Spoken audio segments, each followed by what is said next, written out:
Okay, so good afternoon and welcome everyone, both here in the room and online. A warm welcome to our distinguished guest, Professor Vincent Azoulay, Directeur de l'École des hautes études en sciences sociales in SiGrH.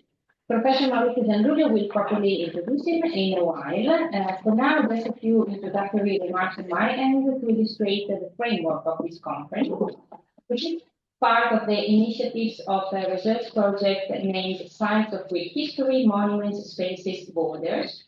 This project, of which I am responsible, is in turn part of the Eccellenza program of the Department of Humanities. Space, place, locality, and similar concepts and their relation with politics, history, and memory, which lay at the core of this project, and to which this guest lecturer will importantly contribute, are not a new topic at all here in Trento. Several research projects focusing on this topic have been carried out by ancient Greek historians here in Trento in the last few years. I will mention them very briefly. Maurizio Giangiulio has been leading two projects regarding, among other things, the local dimension of Greek social memory and historical traditions. Elena Franchi is currently leading an ERC project devoted to borders and federalism in Greek antiquity, and I have been leading two projects focusing on memory and space. The first one, named Memory, Space, and Mindscapes in Ancient Greece, was awarded with a starting grant from the University of Trento in 2022, and the second one was a twin project focused on minimal spatial dynamics in the construction of historical meanings in graphical Athens. These projects have all shown the heuristic potential of space, investigating how space was used, not used, in the Greek world can be extremely informative about the communities that used to use space in a certain way, inscribing historical memories, political messages, and whatever meaning into space. There is a wide array of studies that we are very familiar with, conducted in a very interdisciplinary framework, spanning from cultural to cognitive sociology, from cultural history to cultural geography, Calvax, Lettere, Bourdieu, Foucault, Sofia, Assmann, just to name a few. So a wide array of studies that investigate the semantization of space, an important topic that ancient historians should definitely take into account. So in this framework, our invitation to Professor Azoulay was a very focused, fitting, and enthusiastic one. His lecture today, which will illustrate the different spatial inscription of honors and punishments in the Athenian polis throughout the 5th century, will perfectly show how a focus on the semantic use of space in the ancient Greek world can be productive in questioning the ancient evidence anew and finding new historical meaning. We are indeed all looking forward to listening to your lecture. Let me eventually remind you that this conference is jointly organized by the LABSA, the Ancient History Lab, which is directed by Maurizio Giangiulio, and the LIMS, the Memory Studies Lab of the University of Trento, which is directed by me. This is an extremely fertile collaboration, which is indeed worth mentioning. So thank you for the attention, and I'll now give the floor to Maurizio Giangiulio, who will introduce our guest speaker properly. Thank you, Giorgia. Good afternoon, everybody. Okay, it's a great honor for me to introduce Vincent Azoulay this afternoon. He's a former pupil of the École Normale Supérieure Fontenay-Saint-Cloud and agrégé d'histoire. He received his PhD from Paris 1 Sorbonne with a dissertation supervised by Pauline Schmidt-Pantel, and after serving as a professor at Paris Est, he has been Directeur d'études à l'École des hautes études en sciences sociales since 2018. He is a leading international scholar, highly regarded as a historian of the society and political culture of classical Athens. He has written many important books, articles, and chapters in edited volumes. The following is a sketchy, pretty arbitrary selection that reflects, I must admit, what the present speaker finds particularly significant for Greek history today. Let's begin with his first book, Xénophon et les grâces du pouvoir de la charis au charisme, published in Paris 2004, is now an open access book. It has been translated into English with the title Xenophon and the Graces of Power, a Greek Guide to Political Manipulation.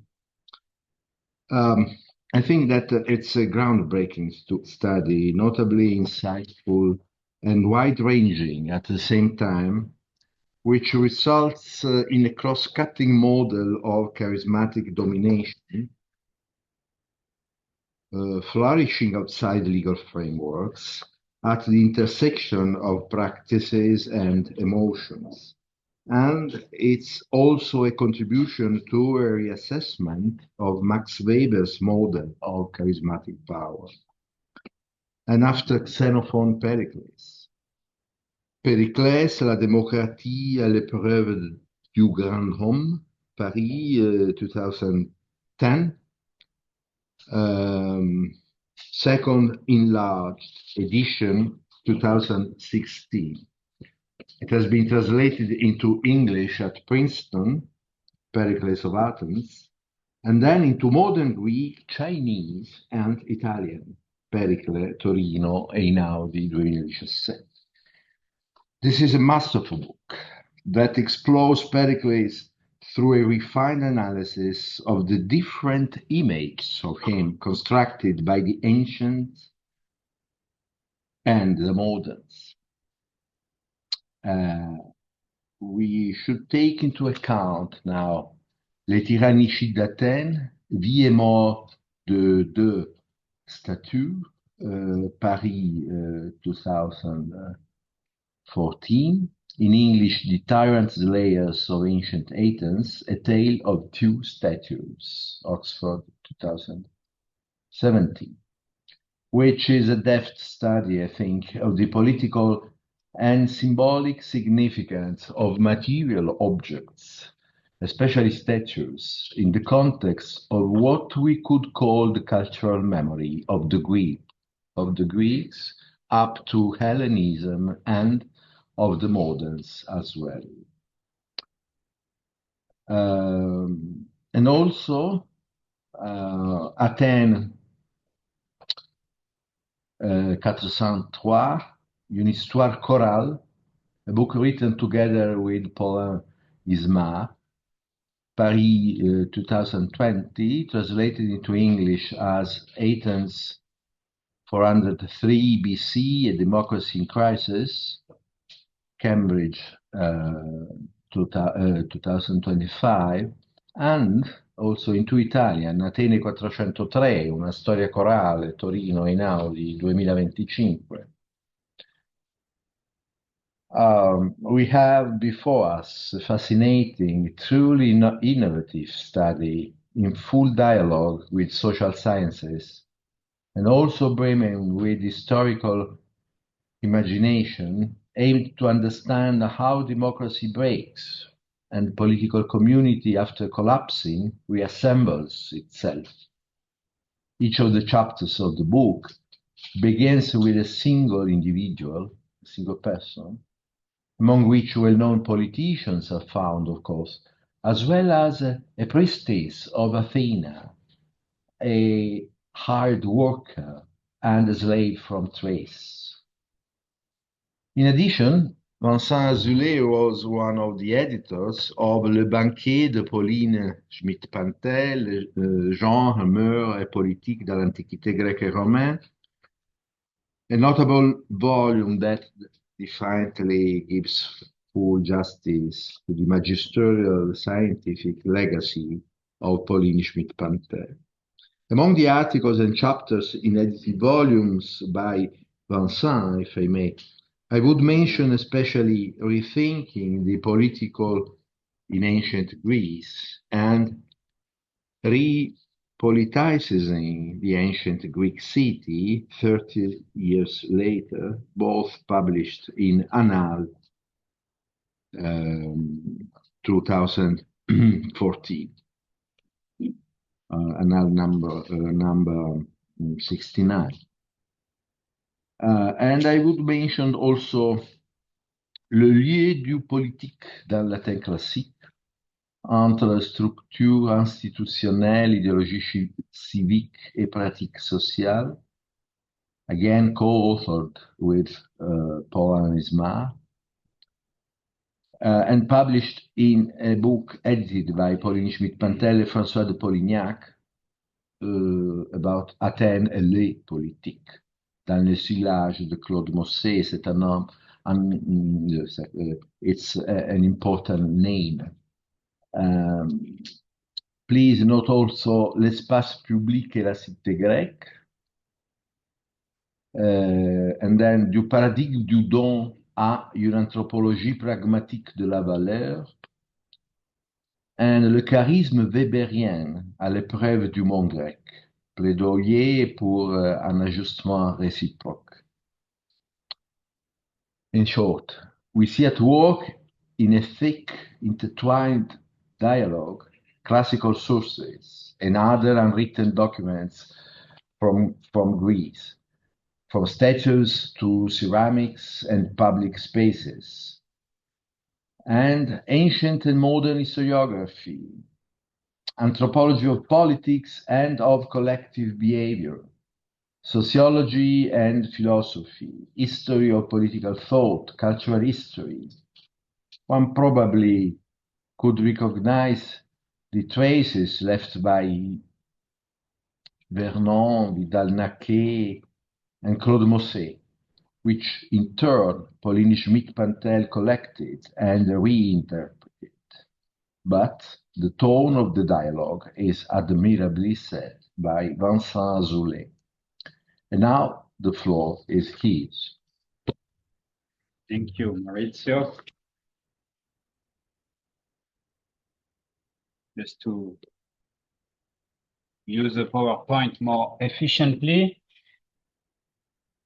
Hello to everyone. Prima di tutto voglio ringraziare Maurizio, Don Giulio e Giorgia Proietti e un saluto speciale tu mio caro Antonio Iacoviero. È un piacere e un onore poter scambiare due chiacchiere con voi questa sera. È proprio questo che conta per me.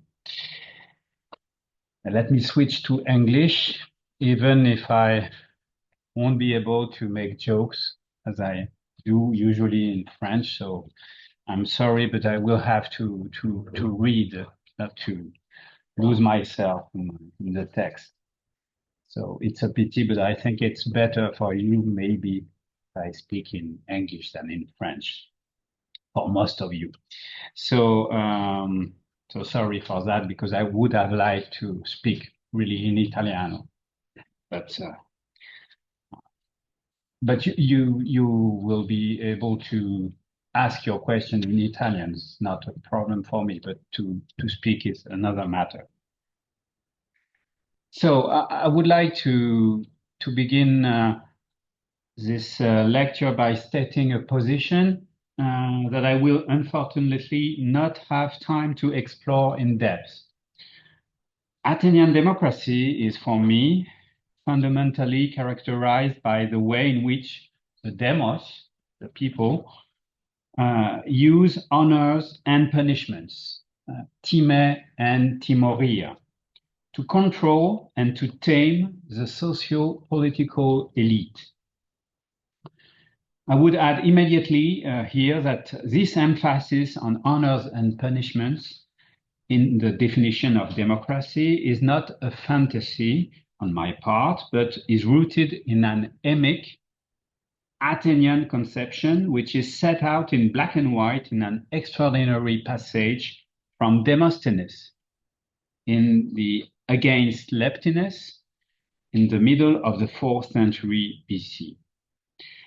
I will quote it here without having time to comment on it in detail, merely recalling that the issue at stake in the speech, explored beautifully by Mirko Canevaro, is to try to preserve honors for deserving citizens and foreigners, in this case, the exemption of liturgies. In 107-108, Demosthenes offers a short definition of what characterizes the functioning of Athenian democracy.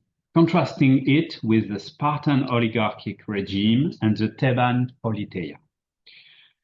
And that's what he says. And I think it's a very profound definition of the functioning of the democratic regime.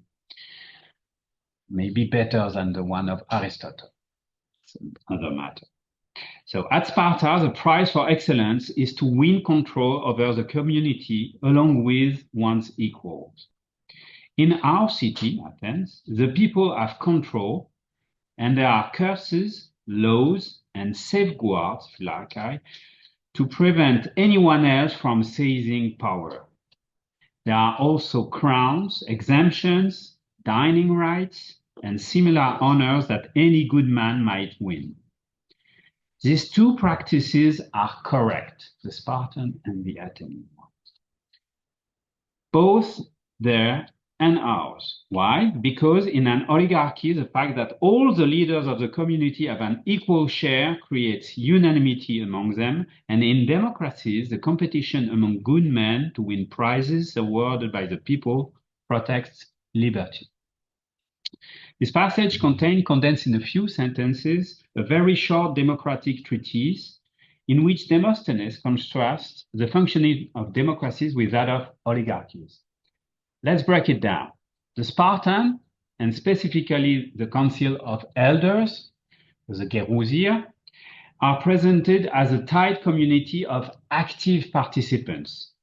The homoioi are sovereign, kurioi, because they all participate in public affairs at the same level. Ekein ison. Conversely, the democratic regime is based on a fundamental duality between the people and men of value, andres agatoi. The demos retain sovereignty, kureia, kurios, not only through its power to curse, legislate, and control, kai arai, kai nomoi, kai phylakai, but through its ability to reward, to give doreiai, to andres agatoi. Is there a better way to say that democracy rests on the double tension, on the one hand between the people and the political elite, potentially open to anyone who wishes, on the other between sanctions and rewards? Arai, phylakai, doreiai. Let me clarify. What defines a true democracy is that the people are sovereign, kurio. But this supremacy does not involve the equal participation, ekein ison, of all Athenians, which is the very definition of an oligarchy like Sparta.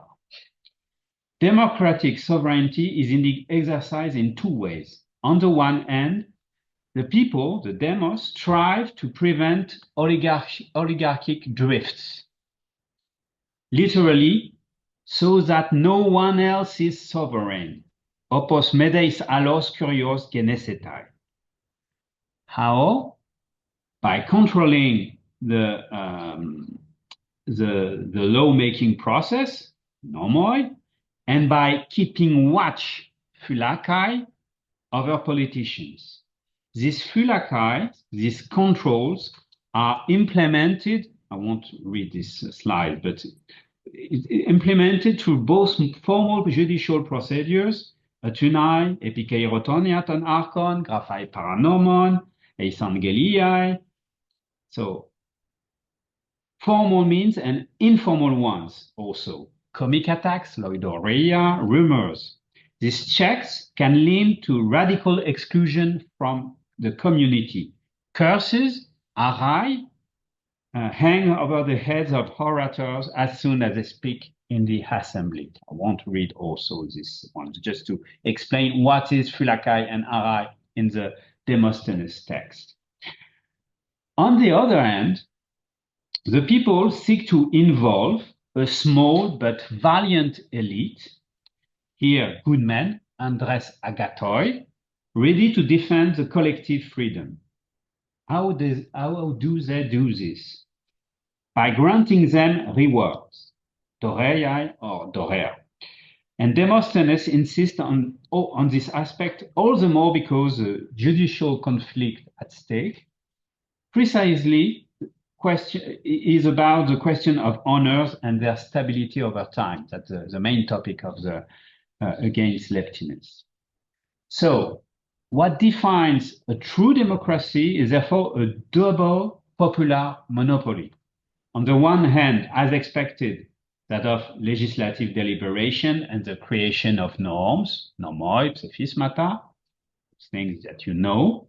On the other hand, that of punishment and honor, of sanctions and rewards. Historians, however, too often tend to analyze honor in isolation, forgetting the punitive aspect, which is its necessary counterpart. It is crucial to analyze these two sides of the same coin in a connected way, even if it means approaching them from a broader anthropological perspective, extended to all the forms of honors and punishment. It is this balance that I have termed honorifico-punitive that I would like to examine today, this equilibrium between honors and punishment, as it was inscribed in the public space of the Athenian city in the first half of the 5th century. That's my objective here. As a starting point, there is another text by the same Demosthenes, him again, taken from his speech against aristocracy, which offers a brief history lesson for his audience, comparing how the Athenians of the past and those of the present used honor and punishments.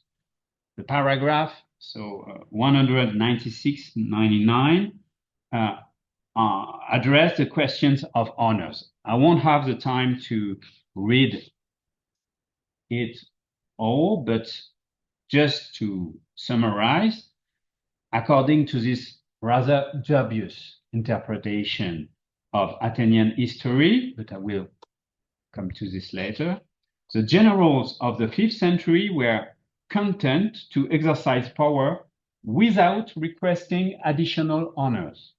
In their eyes, the arche was a sufficient time in itself, and the Athenian people should retain the monopoly on praise. Everything changed in the following century when a new honorific system, I would prefer the term honorary, was established. The excessive rewards bestowed by the demos allegedly led to a veritable privatization of glory for the benefit of the general in the 4th century.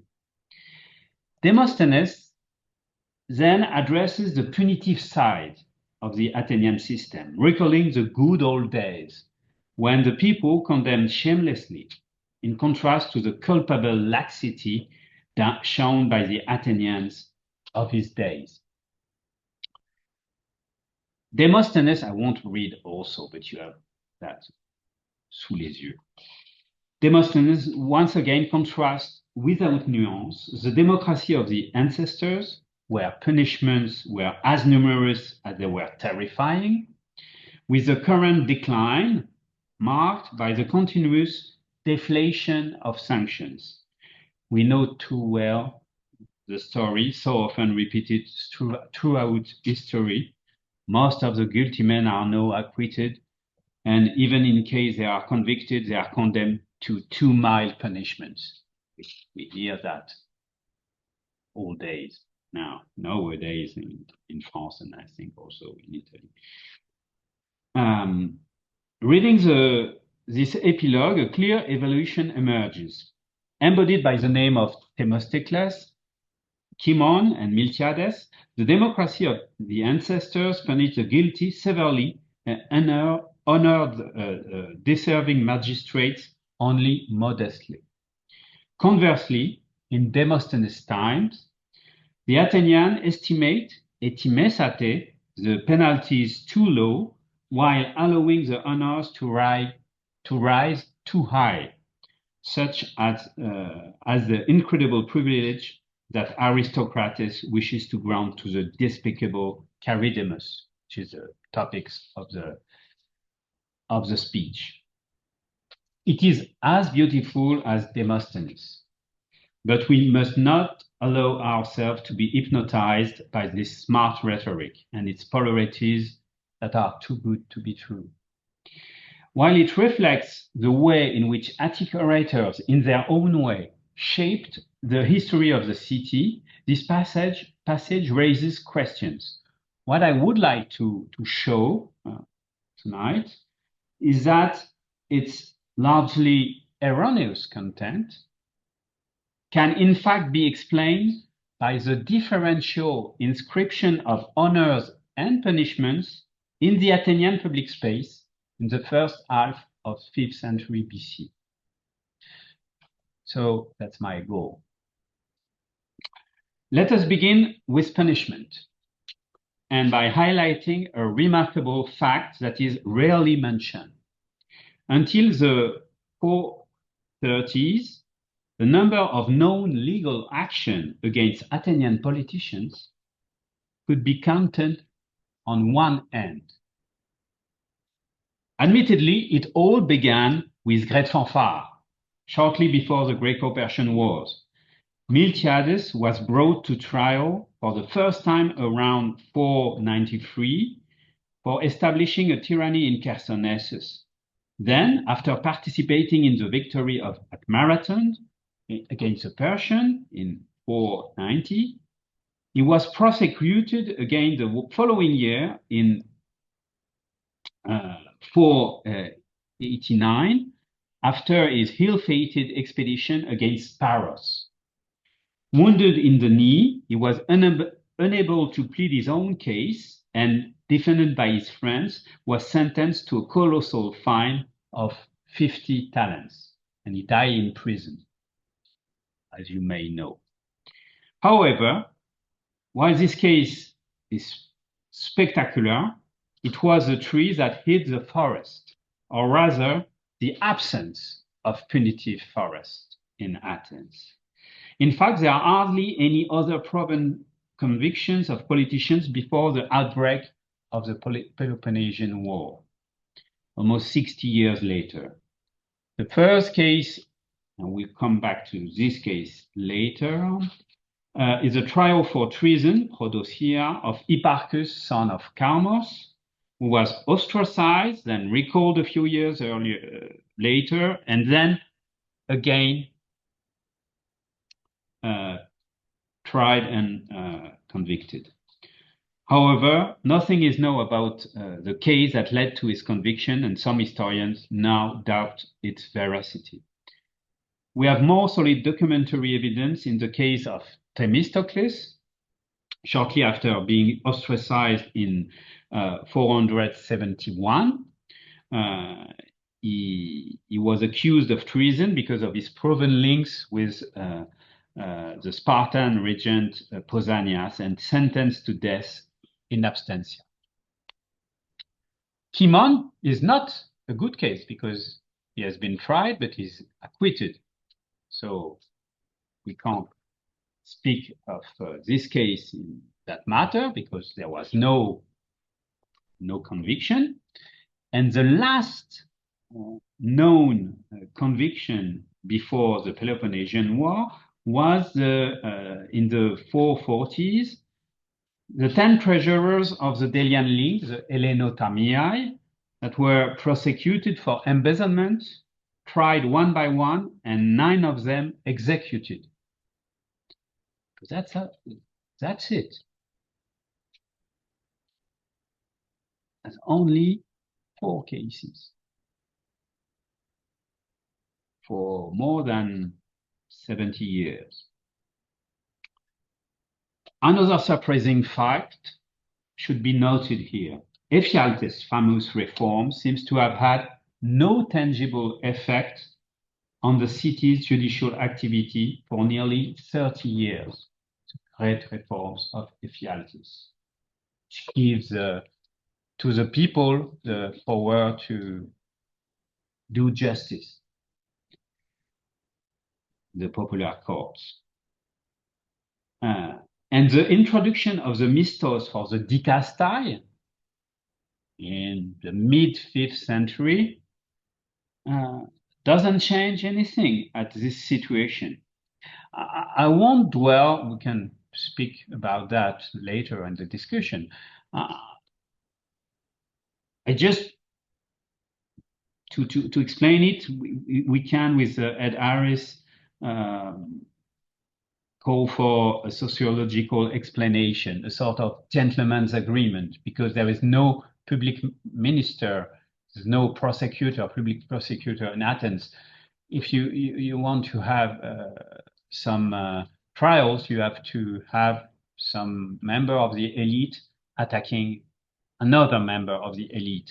And so Ed Harris, and I agree with him, said that it was not the case that there was a gentleman's agreement until the beginning of the Peloponnesian War, and the real term is Cleon. Admittedly, to be complete, we must add to this punitive picture in light tones the procedure of ostracism, for sure, which did not depend on the goodwill of the elites to be activated. But we must not be mistaken on this point. It was not a severe judicial punishment, but a measure of temporary exclusion, arbitrary, certainly, but limited on its consequences insofar as it did not entail atimia, or the loss of property or income. Better still, the measure was reversible and often shortened before its term, in more than half of the cases, since all those ostracized before 480, as well as Cimon, were recalled by the Athenian people before the term. Above all, its use remained very limited during the 75 years that the procedure was in use, a fact well pointed by the book of Marek Wekowski, published in late 2022. There were at most only 14 cases, 12, really. 12 cases of ostracism actually pronounced, at least half of which were concentrated in a short period of time before and after the Second Persian War, between 488 and 471 BC. With this data in mind, it becomes possible to reconstruct the strange punitive landscape of the early days of Athenian democracy until the outbreak of the Peloponnesian. On the one hand, legal action and control procedures were still only used sporadically. Eisanghelia, the accusation of high treason, was only invoked once, and maybe against Miltiades, and orators escaped any control since the action for illegality, graphe paranomon, did not yet exist. It's a creation of the 420s. As for tunai, accountability, addition de comptes, it rarely led to legal actions before the 440s. The only documented cases are the unsuccessful prosecution of Cimon and the conviction of the Hellenotamiae.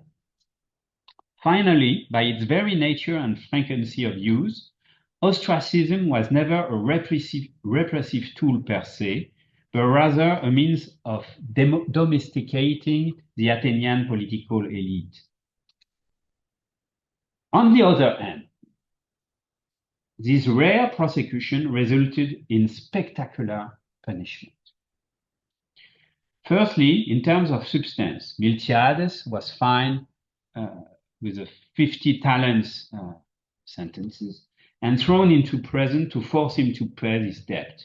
Hipparchus and Themistocles were sentenced to death for treason. As far for the Hellenotamiae, in the 440s, almost all of them were executed at the end of their trial for corruption. In other words, the Athenian struck rarely, but they struck hard.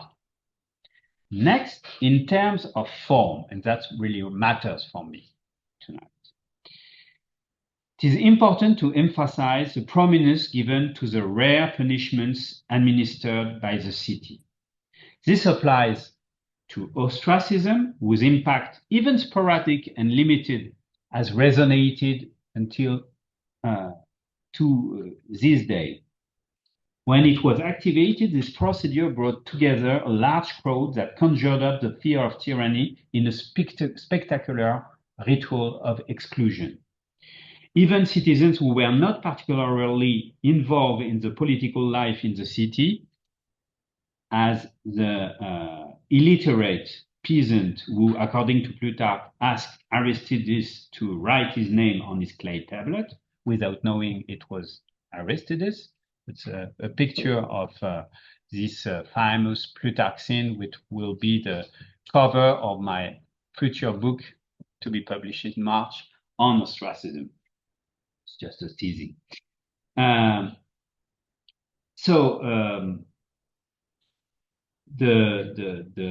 spectacular ritual of exclusion was made on the Agora, and everyone or a lot of Athenians takes part of it.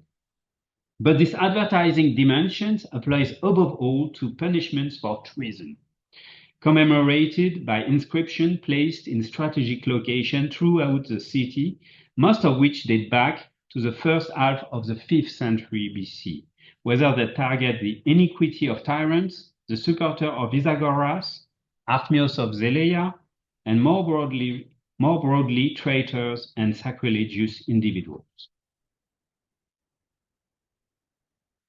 Athenian democracy took particular care to commemorate infamy through graphic and visual devices, the logic of which must be understood. In fact, the Athenians commemorated both honor and dishonor using the same graphic device, the inscribed stele.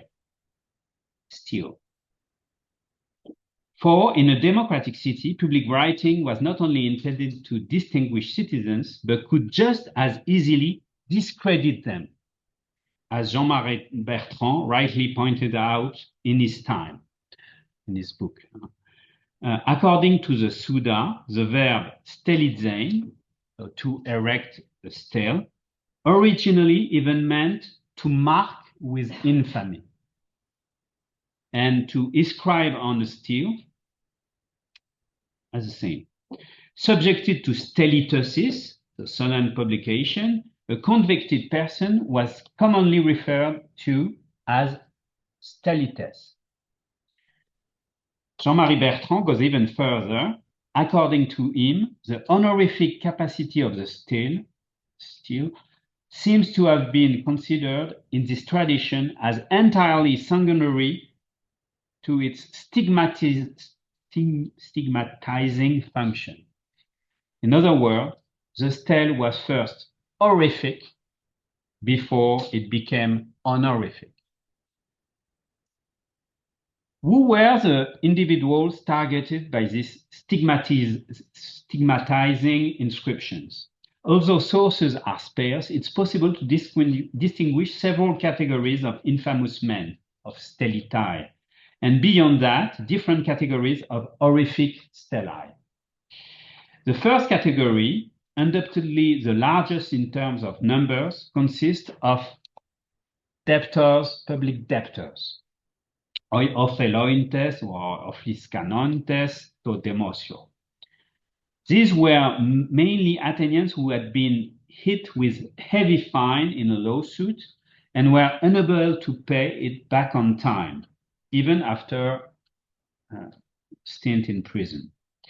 If they failed to pay the amount due before the 9th Prytany, public debtors were placed on a list by specialized magistrates called practores, the collectors, who were responsible for recovering the money owed to the city. Their status was hardly enviable as they were stripped of their citizenship. they were atimoi. Such was the case of Aristogeiton, who, according to Demosthenes, in the 4th century, had been unable to pay the heavy fine he had incurred as a result of his illegal actions. Listed as a public debtor and deprived of the right to speak in public, he had nevertheless failed to comply with the ban. That's against Aristogeiton 1 in Demosthenes. You most fool, of all men alive, your power to speak is not restrained by any barrier or doors that some man could secretly open, but by large and serious fines placed next to the goddess,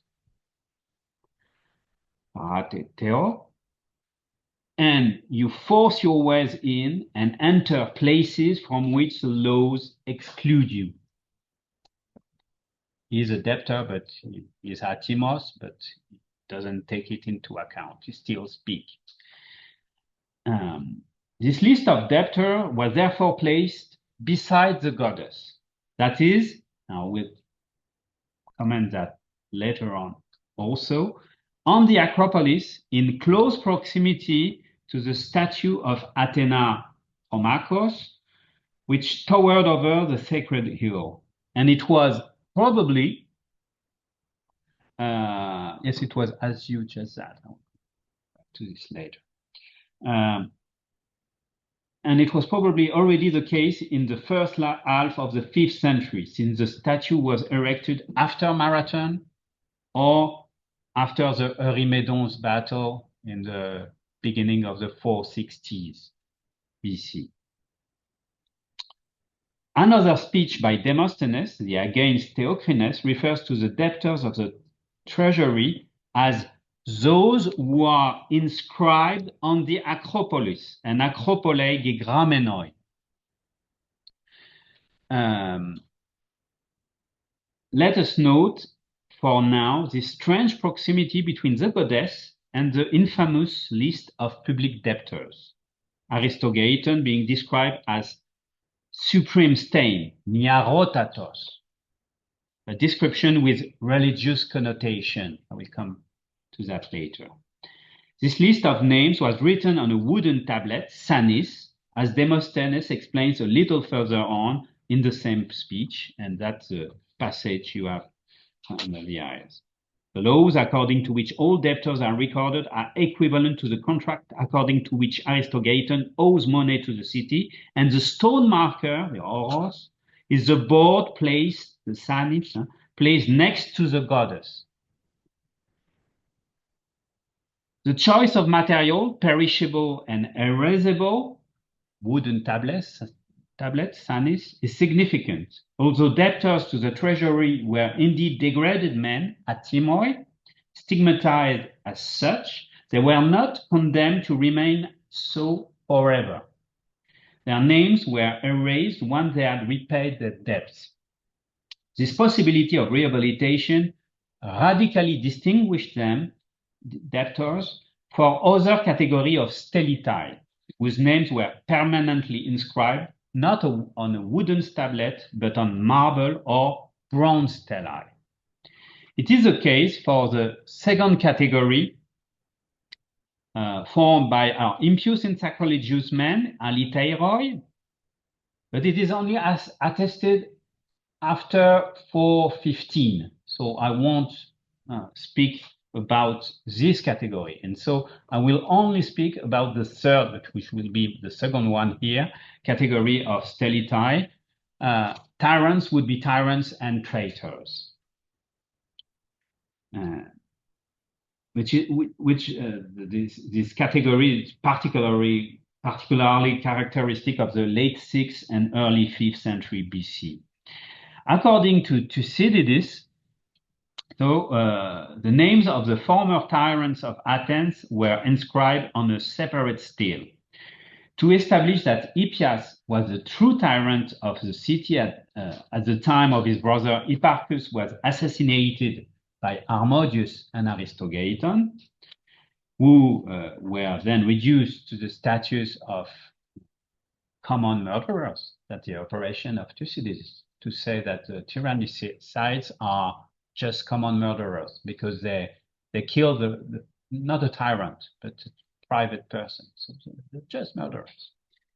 So, and to prove his point, he argues that Hippias was the only one to have legitimate descendants. And he says, I won't read all the passage, but just the relevant part, that is indicated not only by the inscription on the altar, but also by the stele set up on the Acropolis at Athens concerning the injustice of the tyrants. Perites ton tyrannon adicias. But this was far from being the only stele stigmatizing tyrants and traitors to be erected on the Acropolis. According to a scholia to Aristophanes' Lysistrata, another category of Athenians received the same infamous epigraphic treatment. Those Athenians who in 508 had sided with Isagoras and Cleomenes of Sparta, just before the famous Cleistinic reforms. Sentenced to death, they saw their houses razed and their property confiscated, and, I quote the scholion, their names were inscribed on a bronze stele displayed near the ancient temple, Paraton Archaion Neon. Well, before the Persian War and the incendie of the Archaios Neos. To this, we must add another monument of infamy on which were inscribed the name and misdeed of a certain Artemios of Zeleia, accused of having accepted bribes from the Persians. Probably engraved shortly after the Second Persian War, this stele caught the attention of Attic orators to such an extent that we know its content, material, and location. First, the reason of conviction of Artemios. It's clear, it's treason to accept bribes from the Persian. The same Demosthenes in the third Philippic also gave to us a precision. It was a bronze stele, which is also interesting. Everything is in bronze for traitors, would-be tyrants.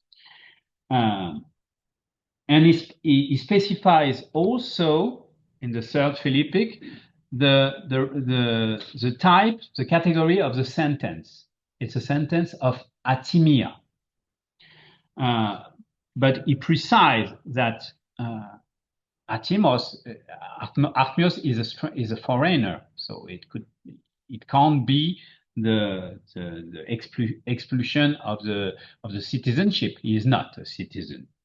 So in reality, it was atimia was a matter of radically degrading the condemned person and ultimately giving anyone the opportunity to kill him and his family without being tainted by murder. The punishment, therefore, had religious connotation.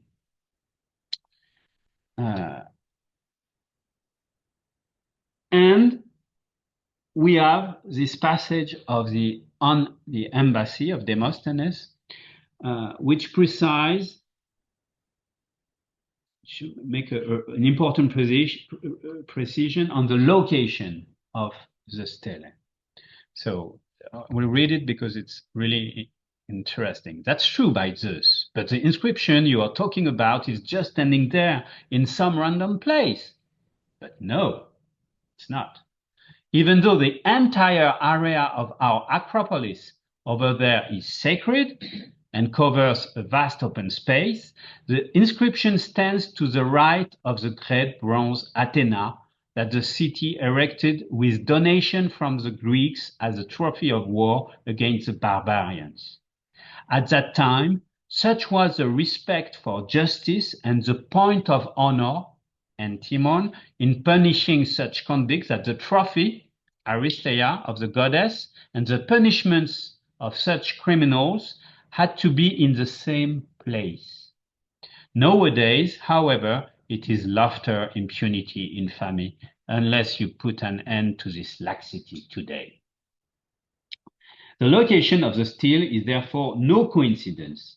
Not only it is located on the Acropolis, a completely sacred oles hieras space, but the Athenian took care to put it in particularly significant place next to the great bronze Athena.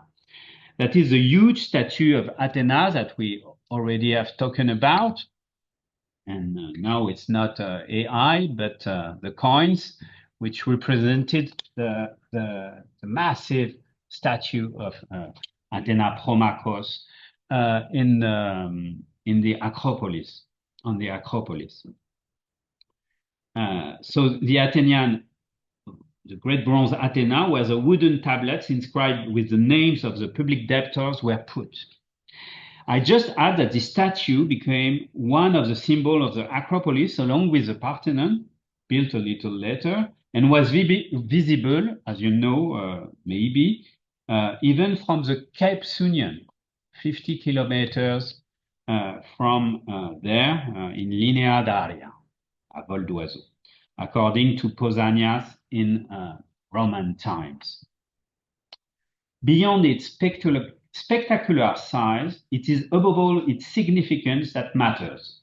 The bronze Athena symbolized the glory of the city acquired during the Persian Wars. According to Demosthenes, the statue was made from donation offered by Greek cities as a prize for valor, Aristeia, awarded to the Athenians for their prominent role in the victory against the Persians. Radical infamy, in the form of an horrific stele, thus stood side by side with supreme distinction in the form of a glorious statue. This was undoubtedly intended to make Artemios' infamy all the more vivid by contrast. But this choice also aimed to give the stele a religious resonance. This topographical connection tended to transform the stelites into a cursed man who could be killed without sin, like the homo sacer defined by Roman law. And that's not all. We have another stele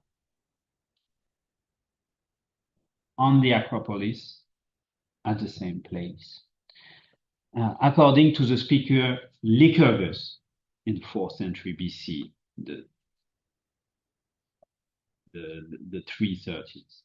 There was another bronze stele that recorded the names of the traitors, starting with Hipparchus, son of Carmos, the first person ever to be ostracized in history. So it was probably placed on the Acropolis in the year 480 or 470 at the latest. Let's take a look on this fascinating monument. Take a look. Not a monument, unfortunately. But take a look at the monument as it is described in Lycurgus in his speech against Leocrates. The accuser assimilated his opponent, Leocrates, a simple citizen who had fled the city in 338 after the defeat at Chaeronea, to the worst traitors in Athenian history, and in particular to Hipparchus, son of Carmos. We know from Aristotle that Hipparchus was the first Athenian in history to be ostracized in 488. He may have been recalled by the Athenians, along with the other ostracized figures of the 480s, shortly before the Second Persian War. But according to Lycurgus, his trouble with the Athenian people did not end there. At an unknown point of time, he was accused of treason. So he was ostracized, recalled, and then tried again and convicted. Hipparchus, the son of Carmos, did not wait for his trial for treason in the assembly, but allowed his case to go uncontested. Your ancestors sentenced him to death, but since they did not have his person in custody as a hostage for his crimes, they tore down his statue from the Acropolis, melted it down, and made a stele on which they voted to inscribe the names of men who were under a curse and traitors. And Hipparchus himself is written upon the stele, along with the other traitors. First, take the decree that order that the statue of Hipparchus the traitor be torn down or evacuated from the Acropolis, then the inscription on the stele, and the list of the traitors also inscribed on the stele and read them. Clerk. This extraordinary passage deserves our attention both to analyze its fascinating content and to highlight a number of uncertainties that limit its interpretation. First, regarding the nature of Hipparchus' statue. It could not have been an honorific effigy, a type of statue that did not exist until the beginning of the 4th century. There's no honorific statue before 94, sorry. So the monument cast by the Athenians, torn down by the Athenians, was therefore probably a private offering dedicated to Athena, taking on the aspect of the dedicator himself. The statue nonetheless brought prestige to the donor, who was showcasing his piety and perhaps his sporting prowess, maybe as an Olympic victor. It's not sure, but it's an hypothesis of Catherine Kessling. He had offered a statue in the Acropolis to Athena for commemoration of his Olympic victories. It's possible, not sure. Perhaps it was because it was an offering that the Athenian passed a special decree to remove, to clear, to caterete the statue of the traitor Hipparchus from the Acropolis, as Lycurgus explained in the following passage. For it was in principle forbidden to destroy or remove a consecrated offering from a sanctuary.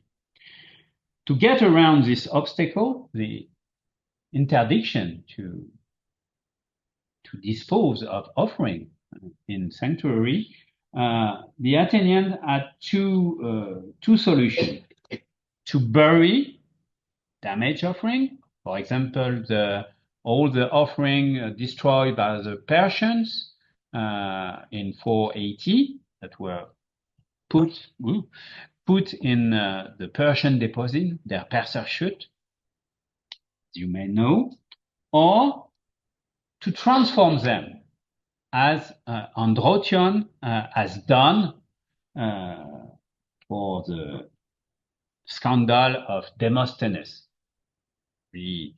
refurbishing the crowns that were damaged and melted them down, making bows and putting his name on it. But it's not a total destruction, it's a transformation. The Athenians here decided to resort to this second solution, but in a strange way. Hipparchus' bronze statue was melted down and turned into a stele. The symbol of Hipparchus' glory was thus transformed into a symbol of his infamy.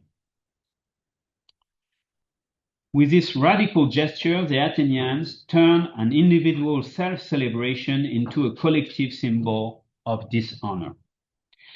For under a second decree, the stele was no longer intended solely for Hipparchus. Out of the statue, they made a stele on which they voted to inscribe the name, so it's in red, the name of men who were under a curse and traitors, aliterius, tous aliterius kai tous prodotas.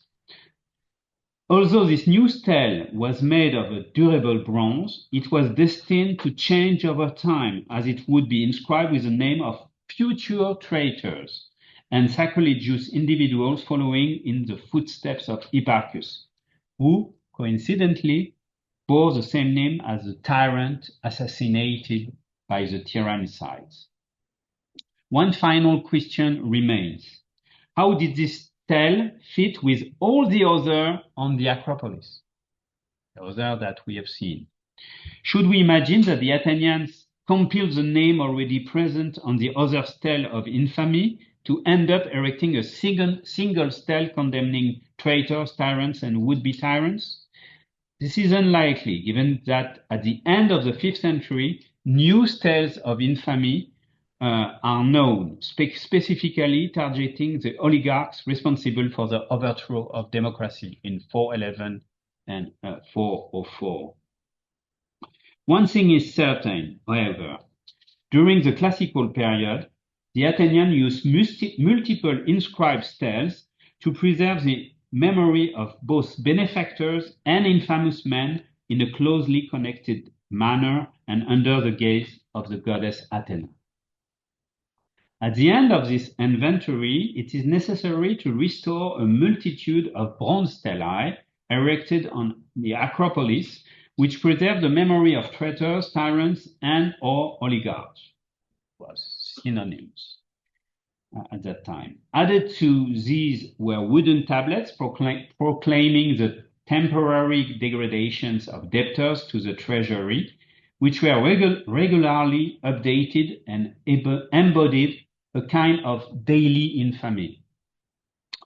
Whether permanent or temporary, these stelae were clustered around the great bronze Athena, which served as a powerful attractor and gave all these inscriptions a deeply disturbing sacrilegious resonance. In any case, this publicity strategy had short, medium, and long-term effect. Firstly, in the short term, there are these rare but striking punishments had an immediate taming effect on the Athenian elites through the simple threats they posed, like the sword of Damocles. In the medium term, they left a deep mark on civic memory, rooting the cliché of a highly punitive constitution of the ancestors, according to the topos relayed by Demosthenes in the Against Aristocrates. Finally, in the long term, since we have inherited this partly distorted representation, not only through the Attic orators, but also through Plutarch. So here is what we should think. A relatively weak punitive pressure in reality, but extremely impressive in its form of publicity and in the feelings of diffuse threat it imposed on those concerned. And this vivid impression was all the more powerful that there was no honorific inscriptions per se on the Acropolis at that time. My second part, if you allow me, will be shorter. So, don't panic. When it comes to formal honors, as opposed to offering that may glorify sanguinarily the worshipper, like the Hipparchus statue, everything seems to have started very slowly and unspectacularly in Athens. Admittedly, there is an inscription dating for the 480-470s BC that celebrates the valor of the Athenians who fought victoriously against the Persians using a proto-honorific lexicon. That's this inscription, IG 13-503-504. But on the one hand, we do not know on which monument this text was engraved. Was it the base of a list of the Athenian war dead? Or really don't know. So in the Demosian Sema, or Hermes, base of the Hermes celebrating the victories of Marathon and Salamis, we don't know. And on the other hand, it was a collective honor attributed to all Athenians, not just their leaders. So it's not the same thing that the punitive part who targeted specific individuals. And this lack of evidence is not a pure coincidence. At first, the Athenians were reluctant to award honors to their leaders. I quote the famous passage in the Life of Cimon by Plutarch. When Miltiades asked, that's the thesis, asked for a crown of olive myrrh, I-20, Sophanes the Decelean rose up in the midst of the assembly and protested. His speech was ungracious, but it pleased the people of that day. When, said he, you have fought out alone a victory over the barbarians, then demand to be honored alone. Astai monos. Miltiades, Cimon's father, was therefore not deemed worthy, axios, of receiving a very modest distinction, despite his prominent role in the victory at Marathon in 490. However, this missed opportunity reveals the beginnings of the honorific procedures that would later become a commonplace in the 4th century BC. Miltiades submitted a request for honor, thesis, which was debated in the assembly and, in this case, rejected by the Athenian people. The refusal was motivated by the very reason invoked by Demosthenes against Aristocrates, so it's maybe a refabrication of Plutarch. At the time of the Persian Wars, the Athenians did not wish to attribute a collective victory to an individual, however extraordinary he might be. And it was not until the exploit of Miltiades' son, Cimon, that the first honorary milestone was set in 476-75 BC, after the victory at Eion against the Persians. A century and a half later, Aeschines referred to this episode in his speech against Ctesiphon, which attacked the honors he considered undeserved that has been bestowed upon Demosthenes, the golden crown. And so he speaks about this time where Athenian didn't award honors as it was the case with Ctesiphon to Demosthenes, undue honors. There were those who, in that period, men of Athens, endured much labor and great danger and defeated the Medes at the river Strymon. When these men returned home, they asked the people for reward, and the people gave them great honors by the standards of the day, namely the right to set up 3 stone urns in the portico of the urns, on condition that they did not inscribe their own names on them, so that the inscription would be perceived as belonging to the people, not the generals. Famous passage. The Athenian seems to have used the same procedures that Miltiades has tried unsuccessfully to activate 15 years earlier. Here too, the generals requested a thesan, a reward from the assembly. This time, the response was not negative, but the honor was granted only on condition of anonymity. The names of the generals were not to appear on the stone, so as not to overshadow the decisive role of the Athenian people. Aeschines then reads the 3 epigrams still visible on these urns, and it is the second that in insight can be seen as the great ancestor of later honorific inscription. The commanders received from the Athenians this reward in exchange for their good service and great valor. And seeing this, men in ages to come, too, will wish the more to bear labors for the common good. This was undoubtedly a key step in the development of honorific practices. Admittedly, not everything was in place yet. The Athenians did not engrave a decree passed by the assembly, but an epigram in form of a praise poem. On the other hand, we see the development of 2 crucial elements that would go on to have a bright future. On the one hand, the reward is presented as a result of a transaction between the community and its benefactors, since honor is defined as a mistos, a prize, salary, given in exchange ant euergesies, in exchange for the benefits accomplished. On the other hand, the inscription is aimed both at the public and at the future, since it contains the beginning of an hortative or incentive clause intended to encourage emulations among readers to do as much as these generals, as much good to the city. Beyond the phrasing used, it is the medium of the inscription itself that constitutes a first milestone in the history of Athenian honors.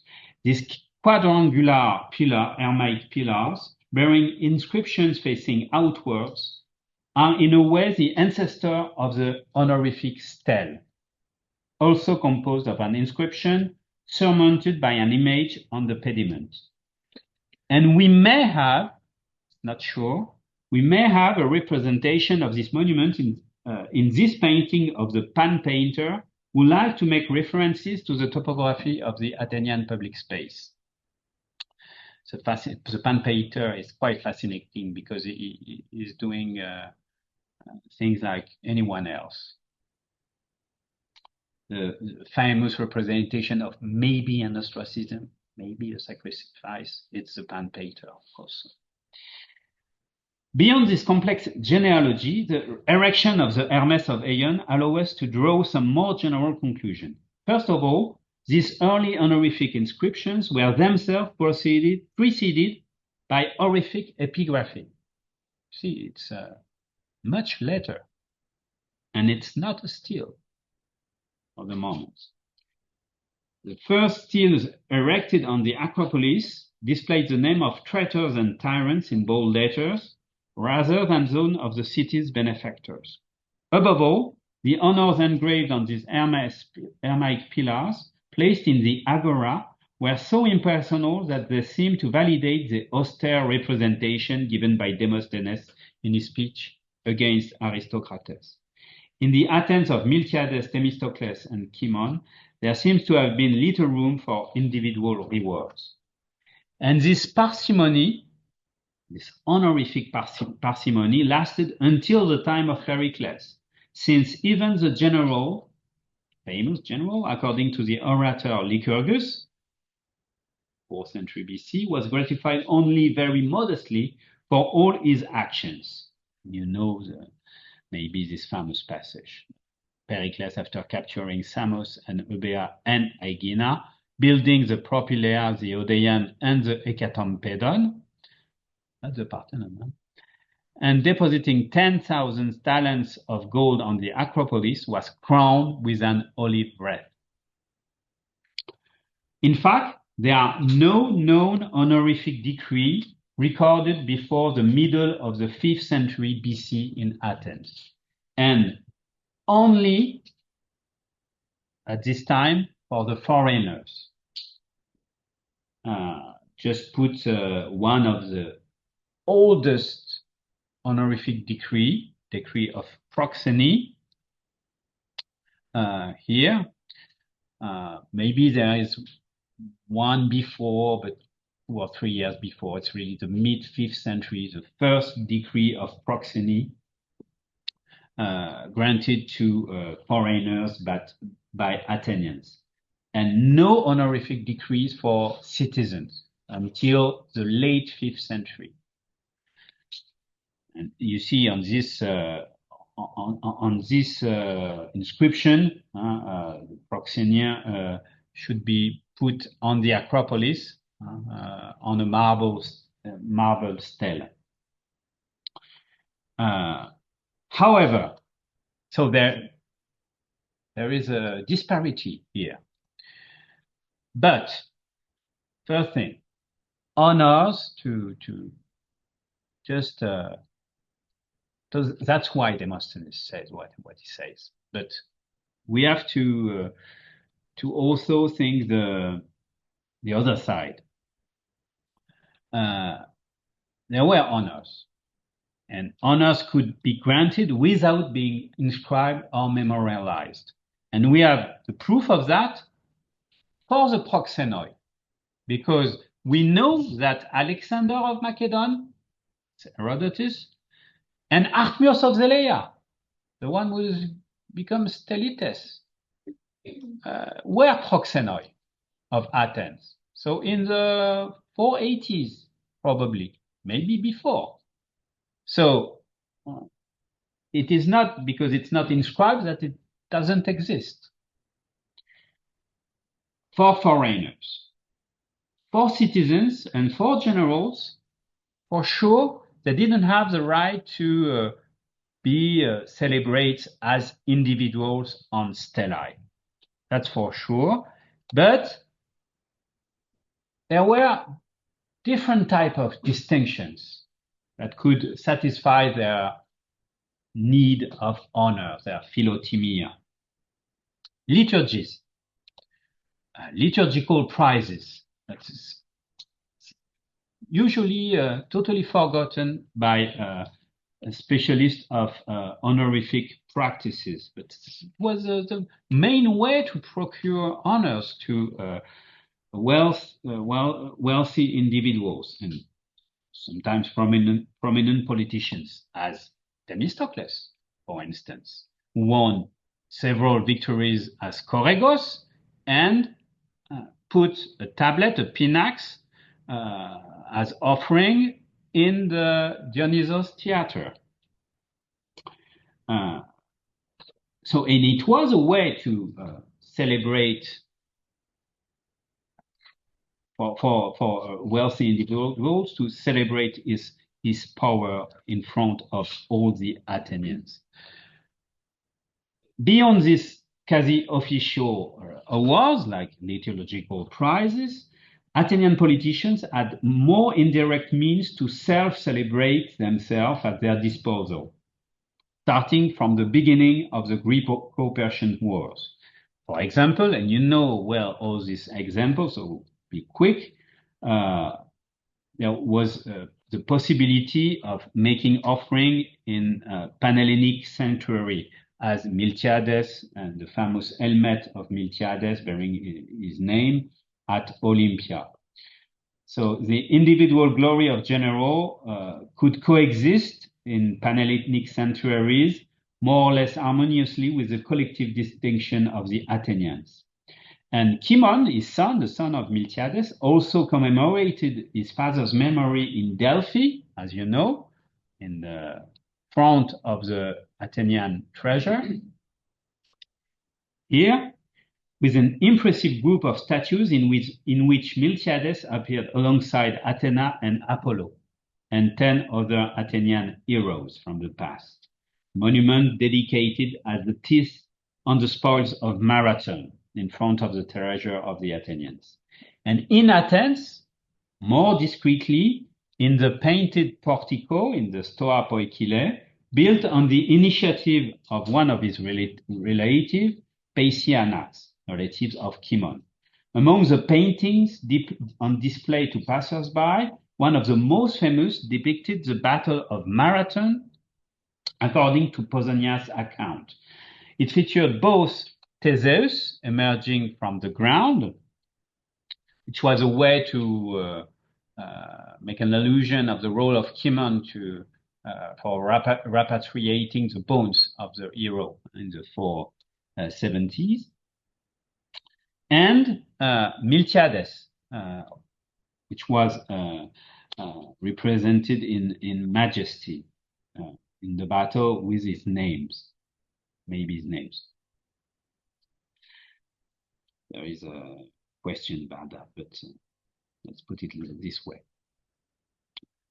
But this monument honored Miltiades only posthumously and indirectly. Firstly, he was not alone in the foreground of the painting, and other valiant Athenians could also be seen, such as Callimachus of Athina, the polemarch who died during the fighting. Secondly, also Kynegeiros, the brother of Aeschylus, whose hand has been cut off during the fighting. Secondly, the assembly of the Athenians took care to refuse to allow Miltiades' names to appear on the work, even posthumously. The case of Themistocles is even more interesting. as it not only shows how, without ever being directly honored by the city, the victor of Salamis still managed to satisfy his thirst for distinction, but also how his quest ultimately led to his downfall. It all began after the victory of Salamis. He narrowly missed out winning the prize of valor, Aristeia, awarded by the Greek coalition. But he did not stop there, as Herodotus recalls. He finally found an institutional recognition in Sparta. The Lacedaemonians greeted him with a formal entry, foreshadowing the royal entries into Greek cities during the Hellenistic period. In addition, he was given an olive wreath, the city's finest chariot, and many eulogies. It's in Herodotus. Finally, after his stay, an escort of 300 epes accompanied him to the borders of Sparta. According to Herodotus, he was the first man ever to have enjoyed such an honor. And that's not all. Within the city, he also found ways to be honored, but in more or less indirect way. First of all, through liturgy, as we have seen, but also not only by text, but by image, by a statue. And he upset the crowd, said Plutarch, by building the temple of Artemis in Melite, which he nicknamed Aristobule, the best advisor, and by erecting a statue of himself there, which Plutarch was able to observe with his own eyes several centuries later. In this case, the transgression was twofold. On the one hand, Themistocles attempted to appropriate what was in principle an eminently collective virtue, deliberation within the council, the boule. On the other hand, Themistocles was displaying his own image in a sacred space. This was also nearly a century ahead of Athenian honorific practice, since the first statues granted to benefactors of the city by the people were only awarded after the end of the Peloponnesian War. Thus, in Athens, at the beginning of the 5th century, it was possible to be honored with inscriptions and statues without having the community's approval. However, these honors had several limitations. Either one had to leave the city and find terzi luoghi, third places, tiers-lieux, cities or sanctuaries to be honored without shocking the people too much, or one had to find displaced way to distinguish oneself by taking advantage of practices that were not designed for that purpose. An offering was primarily intended to pay homage to a deity and could possibly, in addition, bring prestige to its dedicatee. Liturgies were mainly a constraint imposed on wealthiest Athenians, but could, in certain circumstances, distinguish those who performed them. But it was always displaced, possible, but always difficult. It's time to conclude and to summarize the honorifico-punitive balance specific to this first half of the 5th century. On the one hand, limited punishments, a fact obscured both by the intensity of the rare penalties administered and the infamous publicity surrounding them. On the other hand, equally limited honors, at least in their civic expression. Limited honors and punishment, then, but not inexistent. This must be emphasized. Punishments were made to impress the threat hung over the Athenian elites, even if it was rarely activated. As for honors, they were not insignificant either, insofar as 5th century politicians had many indirect strategies at their disposal to distinguish themselves in the eyes of their fellow citizens. On the other hand, the city restricted public expression of the honor, and particularly limited its epigraphic expression to the point of giving the impression of a radical refusal to honor the most eminent Athenians. It is precisely this differential spatialization of honors and punishments that explains Demosthenes' speech in Against Aristocrates, and more broadly, the idealization of the ancestral democratic constitutions in antiquity, supposedly marked by great control and particular moderation. In reality, this balance is undoubtedly less democratic than the one established in the 4th century BC, including the High Hellenistic period. But that is another story that remains to be told. Thank you.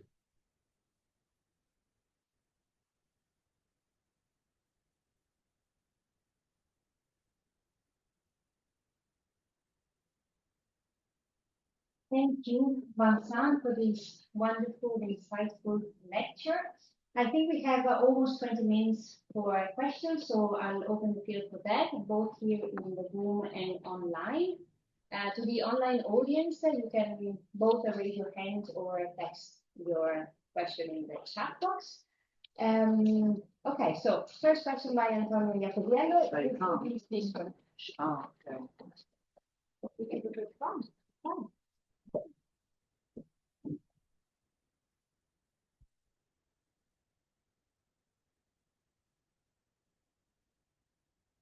Merci Vincent, merci beaucoup for this brilliant presentation. Just two issues, one more general, one more minute. The first one is, so you would say that there was not actually a balance between the space of honor and the space of punishment in the early 5th century? Because, I mean, you provided a beautiful overview of the spaces of punishment and the overview of the spaces of honor. Although you may recognize that, as you said repeatedly, these are special honors in a way. I mean, the monument of the Persian Wars, for instance, also the urns of Aegon, right? You beautifully depicted them as monuments of honor. Although when I see them, I see those rather as a restriction of honor, because after all, the assembly in the decree told you cannot inscribe that. So it's as if the proposer wanted a honorific dimension to be in the monument, but the assembly says no, right? And the other point, this is for a minute, the passages from Miltiades and Kimon with the verb aruteo. You see here a very specific procedural decision making, right? Following Philippe Gautier, right? In what he says, les cités grecques, leurs bienfaiteurs. Are you sure of that?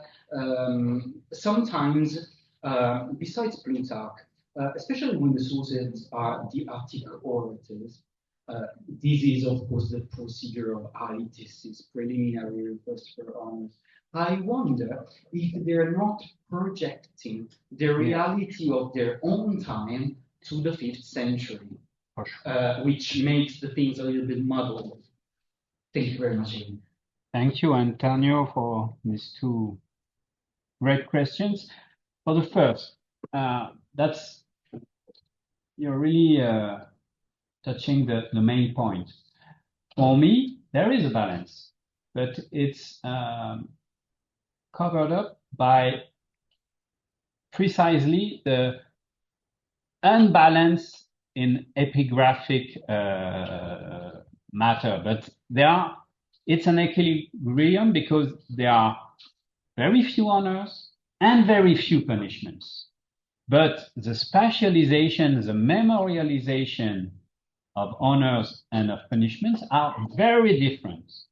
And that's why Demosthenes could dwell on it to make it false history of the beginning of the 5th century BC.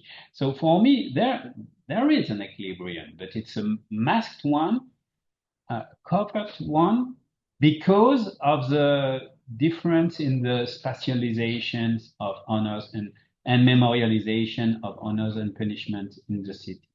But there is an equilibrium. And as for the second question for hypothesis, I think you're right. That's a retro projection of Plutarch and maybe also from the 4th century to the 5th century situation. But I find it interesting to show that in this prehistory of honorific practices, it has been reshaped, considering the terminus of this history. But you're right, definitely. Well, thank you, Antonio. Are there any other questions or comments? But also in Italian, if you prefer. Thank you.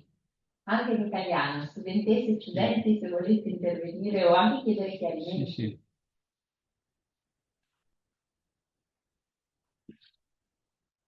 Are there questions from the online audience? Può controllare? Non c'è nulla. Our students don't speak. Maurizio.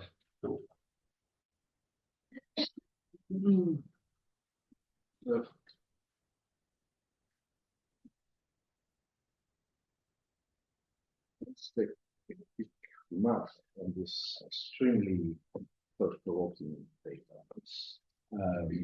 My remark is about honoring this wonderful expression, honoring passing.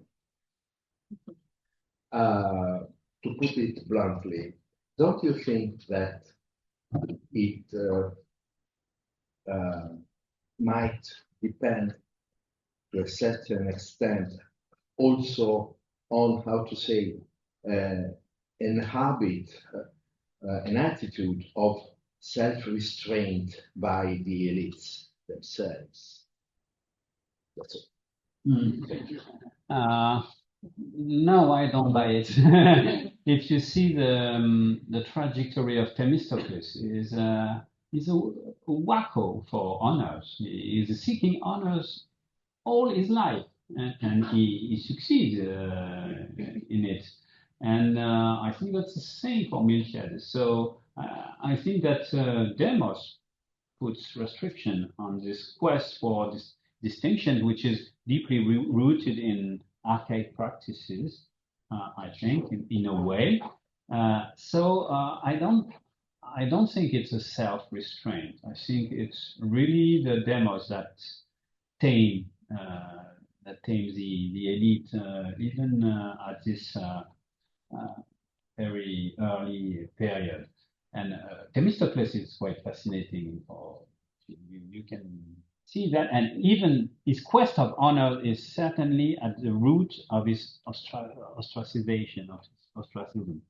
And we have a famous passage in Herodotus with a certain Timodemos, the honor of the people. It seems to be an invention, not a real people, but we have an ostracon with the name of Timodemos of this period. So we said to Themistocles that he has to stop requesting honors for himself. And so I think that maybe for some there was self-restraint, but even Aristides, he was quite comfortable hearing his name called just, and so I don't think too much about self-restraint. Just a quick reply. Yeah, for sure.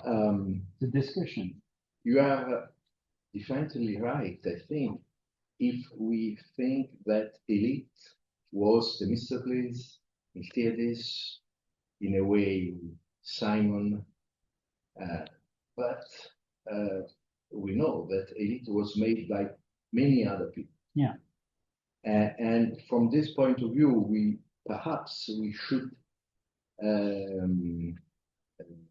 admit that many elites make an alliance with Demos. Mm. And in order both in order to tame these extraordinary elites who were perhaps in their view seeking to break the collective order. This is what I would say. So as for me, I wouldn't put the matter in terms of demos against elite, but elites plus demos against a part of the elite, the most dangerous one. This is how I envisage this.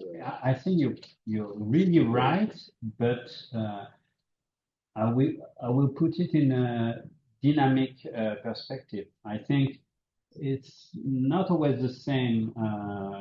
It's not one people will part of the elite could make some alliances with the demos, and then the other way around. So there is no the elite, the demos, but the part of the elite and part of the demos, and it's always changing. So I think you're right, but it's not. Themistocles could be on both sides, and Michel also. And, okay. So basically agree with you, but with a dynamic ajout. Thank you. There is a raised hand by Mario Meyer. Mario, it's nice to see you here. Please jump in. Hello. Yeah.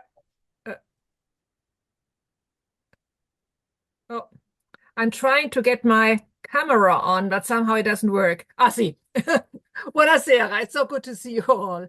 Let me start with a superfluous remark, maybe, but isn't it somewhat ironical that today we all think of Miltiades and Themistocles when we think of Marathon and Salamis? So in a way, we are post-democratic. Yeah, we don't embrace these ideals anymore. This was just a no. What I actually wanted to say, or what I wanted you maybe to comment on. I was very intrigued by your interpretation of the early honorific decrees and decisions. But I mean, for the Aeon Herms, there is, I think, a special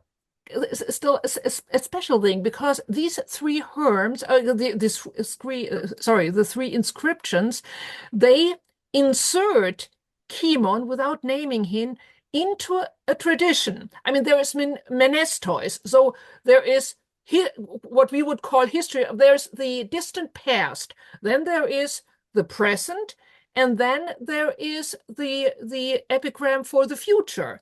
So, I mean, of course, I totally agree that this is, supposed to be a honorific epigram for Chemon, but it's not targeted towards this event or towards these people as the let's say normal honorific degrees would be. So it's really like something like a philosophy of what history is all about, that it is just useful if you have a tradition, a paradigm to follow, which will then in turn serve as a paradigm for the future. So I think somehow the Aeon Herms stick out in a lot of ways.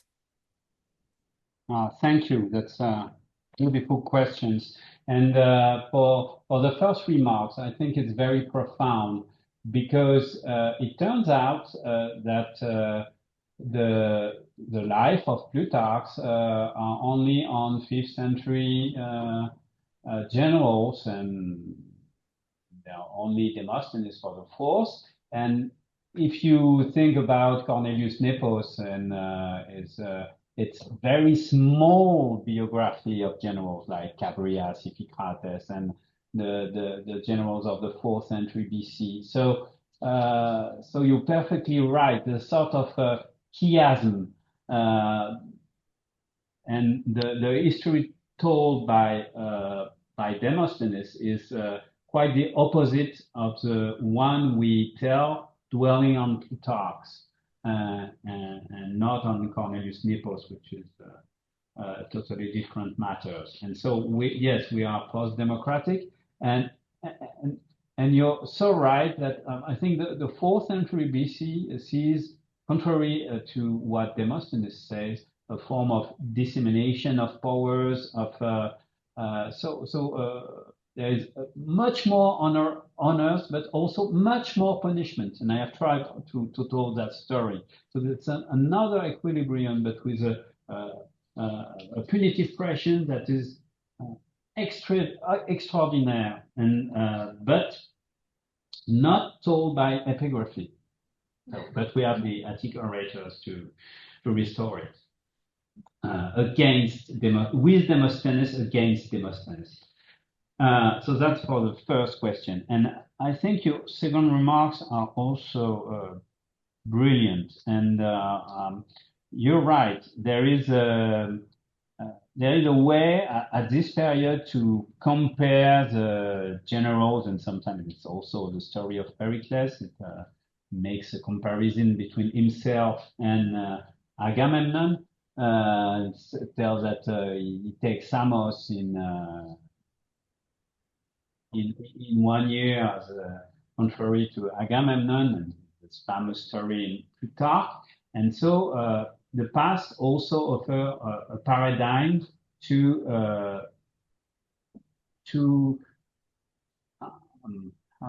initiate this honorific history that is beginning to just at her beginning. And so I think you're perfectly right. There is the past and the future, and a sort of vacuum in between, with Kimon, which is here and not here, sort of coincé between the past and the future, and in a way that's it has to be taken into account to tell this prehistory of honorific practices. So thank you so much. Thank you. I'll ask last question, if you're not too tired, Vincent. It's okay. No, it's only speaking in English for me. It's horrible. Fine. Just a small question on my end. You mentioned the famous Athenian monument for the war dead, on which actually I think there is a wide, but this is, a detail that I put into brackets, that I think there is quite a widespread consensus now that it was actually a base surmounted by Hercules after the discovery of the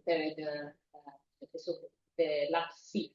Yes, I quite agree. I would agree as well. But in any case, you mentioned that kind of monument for the war dead as an item into the overall framework that you have beautifully drawn.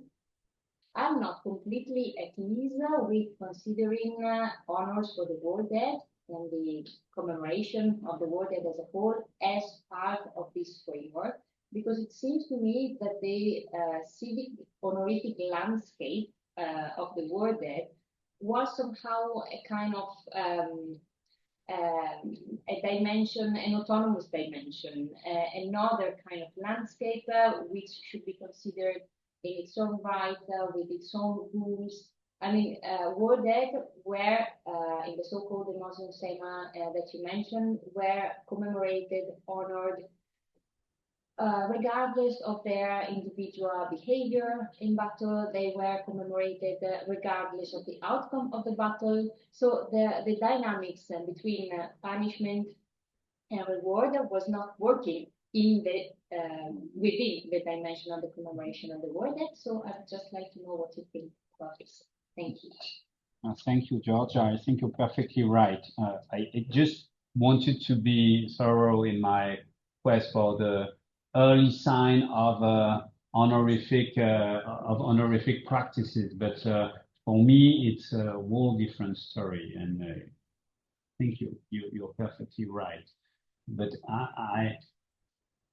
I wanted to say that I know that it exists, even if it's not part of this story. And I think you're perfectly right. The so-called Demotion Sema and the collective obituaries, and also all that Nathan Harrington has written about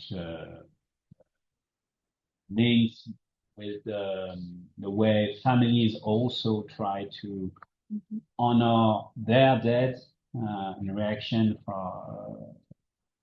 with an interaction of the way the community appropriates the worded is another story, and so for me it's out of the picture. So Thank you. I agree with you totally. Thank you. So I think we can leave it at that. It's almost 6. Thank you so much once again for this wonderful lecture. Thank you from all of us.